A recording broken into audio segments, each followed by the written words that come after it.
Get ready with me with these 5 different colors of lip tint. Ang pinaka nagustuhan ko dito is 5 different shades plus 10 pieces na.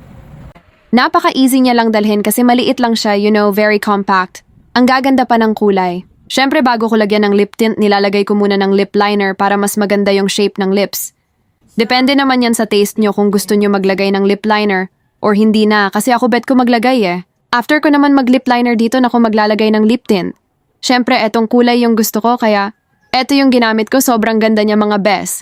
Don't forget the lip balm, eto yung part na finishing touch for your lips kasi sobrang ganda ng combination ng lip balm. And lip tint mas tumatagal yung kulay pag yung dalawa yung combo mo. And mas na-moisturize pa yung lips mo pag nilagyan ng lip balm.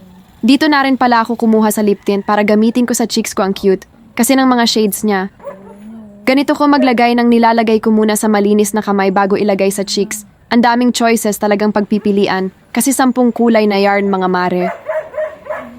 Very natural makeup lang ang atake. Kaya kung ako sa'yo ni check it out ko na yan kasi naka-sale na ang mura pa ang dami pa. At ang ganda pa ng shades, di pa yan magpapatalo kasi organic lipstick to mga mima. Don't forget to follow, like, share, comment for more videos like this.